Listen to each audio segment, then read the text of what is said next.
अस्सलाम वालेकुम स्टूडेंट्स। आज हम पढ़ेंगे एक्सरसाइज 1.3 का question number 5। The weather in Lahore was unusually warm during the summer of 2024।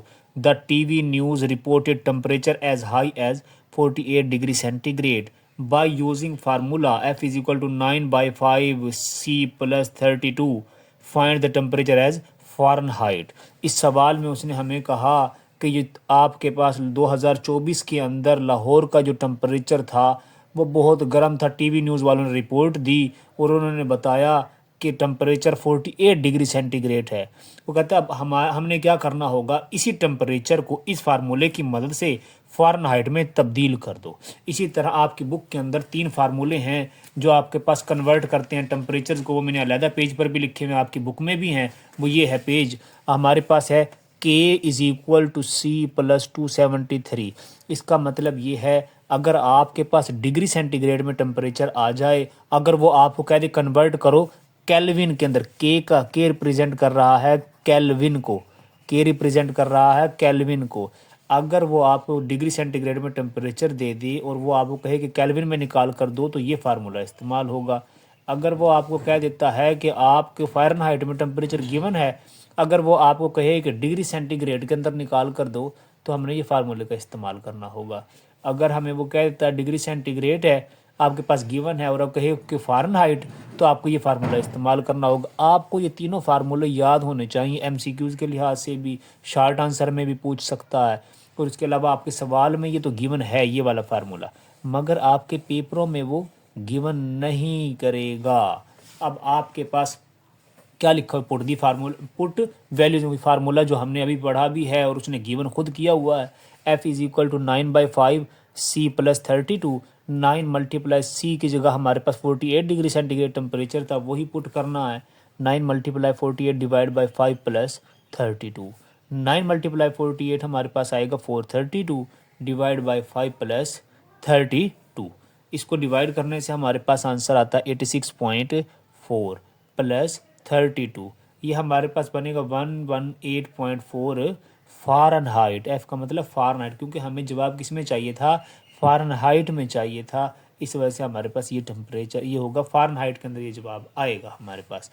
अब क्वेश्चन नंबर 6 हमारे पास लिखा हुआ है sum of age of father and son is 72 years. इसका क्या मतलब है, सम का मतलब जमा करना है, एज ऑफ फादर और सन की एज को अगर जमा किया जाए तो वो कितनी है, 72 ईयर्स। कहता है 6 ईयर्स अगो, 6 साल पहले, फादर एज जो बाप की जो उम्र थी, was 2 time the age of son, बेटे की एज को डबल किया जाए तो वो बाप की एज बन रही थी 6 साल पहले। What was the son age 6 years ago, वो कहते हैं 6 साल पहले बेटे की उम्र थी कितनी। तो ये अब हमने फाइंड करना होगा।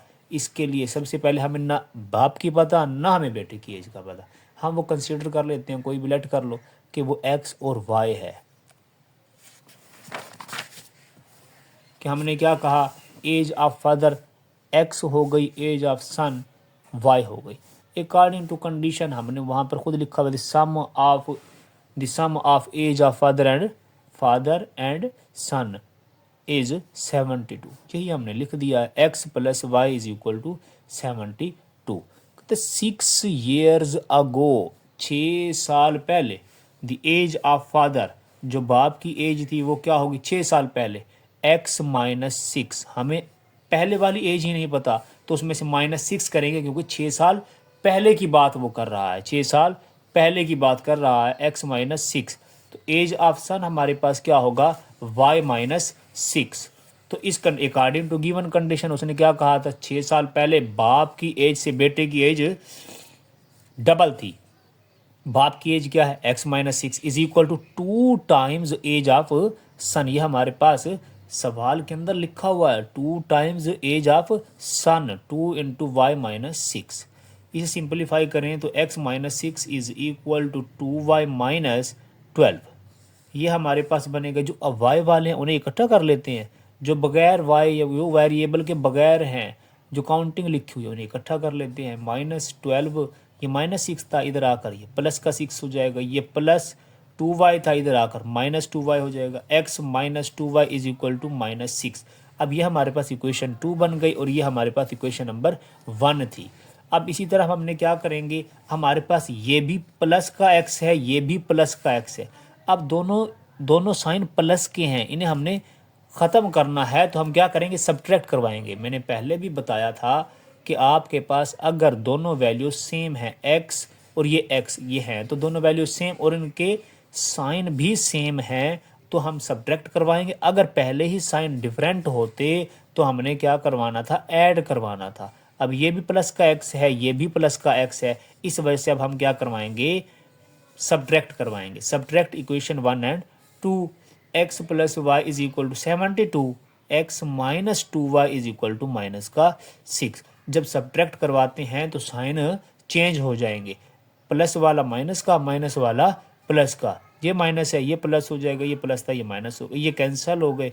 हमारे पास क्या बना, 2y plus y is equal to 3y is equal to 72 plus 6 78। हमारे पास y क्या आएगा, y is equal to 78/3, y is equal to divide करो तो क्या आता है 26।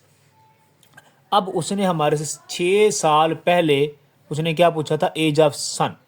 As of son 6 years ago, वो क्या होगी, एज ऑफ सन हमने क्या लिखी थी 6 साल पहले, 6 साल पहले एज ऑफ सन थी y-6। मतलब हमें y की वैल्यू पता चल जाए तो हम पुट कर दें सिर्फ। तो अब हमने y की वैल्यू इसी तरह निकाल ली। अगर हम y की वैल्यू पुट करते हैं 26 - 6, तो एज ऑफ सन 20 साल पहले थी, वो क्या थी 20 ईयर्स। एज ऑफ सन 6 साल पहले 20 साल का था वो लड़का उसका, यही इसका आंसर होगा। अब यहाँ पर लिखा हुआ है Mirha bought a toy for Rs 1500 and sold for Rs 1520, what was her profit percentage. ये आपने 8th क्लास में भी बच्चों ने पढ़ा होगा, चलो इस दफ़ा दोबारा आ गया तो दोबारा पढ़ लेते हैं। हमारे पास आपके पास लिखा हुआ है कि मिरहा ने कास्ट प्राइस ऑफ टॉय, मतलब कास्ट प्राइस वो जो हमने ख़रीदा है, जिससे जितने की हमने ख़रीदी है। कास्ट प्राइस ऑफ टॉय क्या है भाई, 1500 का उसने मिरहा ने ख़रीदा है। सोल्ड मतलब selling price, selling price of toy वो क्या होगी 1520। उसने कितने का बेच दिया, वो 1520 रुपये का। प्रॉफिट परसेंटेज हमने क्या करना है, फाइंड करना है।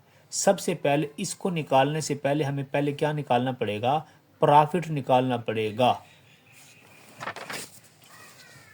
क्या लिखेंगे, we know that profit is equal to selling price minus cost price. 1520 minus 1500, profit हमारे पास क्या होगा 20 रुपीज़ का हमारे पास प्रॉफिट होगा। अब हमने प्रॉफिट परसेंटेज निकालनी है।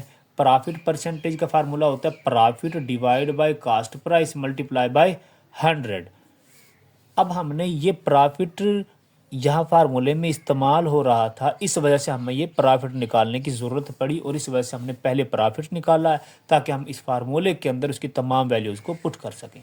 अब हम वैल्यूज़ पुट कर देते हैं। प्रॉफिट हमारे पास क्या निकला 20 डिवाइड बाय, ये हमारे पास है 1500 कास्ट प्राइस है, मल्टीप्लाई बाय 100।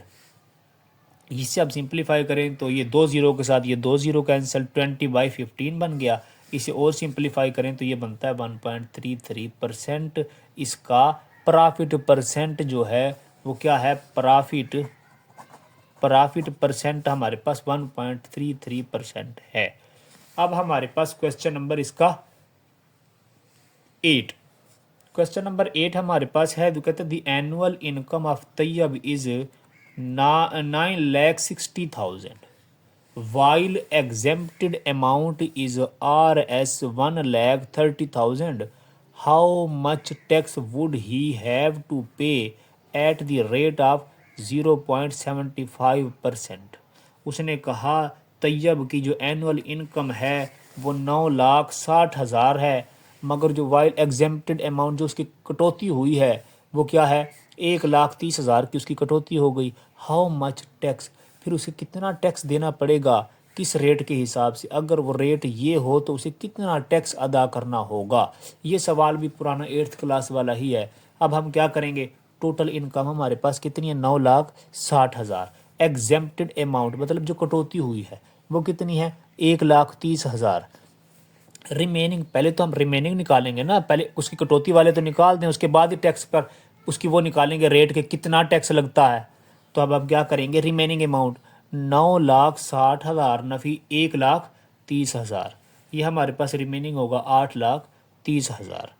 तो अब हमारे पास टोटल अमाउंट है कितनी, अब 8,30,000। जो ओरिजिनल अमाउंट है वो ये है, क्योंकि जो उसे मिली है वो असल ये अमाउंट है, इस पर अब टैक्स लगेगा। क्यों, एग्जेम्प्टेड अमाउंट तो कटौती वाली थी, वो तो कट गई। अब हम उसके पास अमाउंट ये है, इस पर ही टैक्स लगेगा। रेट क्या है टैक्स का, 0.75%। अब वो टैक्स कैसे लगेगा, 0.75% किसका, 8,30,000 का। क्या लिखेंगे, 0.75% ऑफ 8,30,000। 0.75 है, परसेंटेज रिमूव करेंगे तो 100 लगा देंगे, मल्टीप्लाई बाय 8,30,000। अब ये 2 0 के साथ ये 2 0 कैंसिल हो गई, हमारे पास बकाया क्या बचा, 0.75 मल्टीप्लाई 8,300। अब पॉइंट रिमूव करके यहाँ 1 लगाएंगे और ये इसके आगे 2 डिजिट हैं तो यहाँ पर 2 0 लगा देंगे, मल्टीप्लाई बाय 8,300। अब ये 2 0 के साथ ये 2 0 कैंसिल, अब हमारे पास क्या बनेगा, 75 मल्टीप्लाई 83। इसको मल्टीप्लाई करवाएंगे और जो जवाब आएगा वही इसका रियल आंसर है। 75 मल्टीप्लाई बाय 83, ये हमारे पास क्या आएगा, 6,225 रुपीज़। इसका यही इसका टैक्स जो उसने पे करना होगा। क्वेश्चन नंबर 9 कहते हैं find the compound markup on RS 3,75,000 for 1 year at the rate of 14% compounded annually. उसने कहा मार्कअप मतलब ये आपके पास इसके ऊपर जो आपने सूद देना है ना, यूँ समझो कि वो क्या होगा, इस अमाउंट के ऊपर आपने सूद देना किस रेट के हिसाब से, 14% के हिसाब से। इसका हमारे पास फार्मूले तो हमारे पास का पहला है, आप लोगों ने पढ़ा P=IRT, उसके हिसाब से भी लग जाता है ये फार्मूला, मगर वो इस्तेमाल ही नहीं करना। बेहतर है आप लोग डायरेक्ट इससे ऐसे ही निकाल लो। प्रिंसिपल अमाउंट हमारे पास है 3,75,000, रेट हमारे पास क्या है 14%, मगर ये साथ एनुअली लिखना पड़ेगा। अगर ये एनुअली नहीं लिखते तो फिर तो सवाल गलत हो सकता है। तो रेट = हमारे पास होगा 14% एनुअली। तो इस किसका निकालना है आपने, 14/100, परसेंटेज रिमूव करेंगे 100, मल्टीप्लाई 3,75,000। ये 2 0 के साथ 2 0 कैंसिल, हमारे पास रिमेनिंग होगा 14 मल्टीप्लाई 3,750। इसे मल्टीप्लाई करवाएंगे तो हमारे पास आएगा 52,500 उसने ये सूद देना होगा। यही हमारे पास आंसर होगा।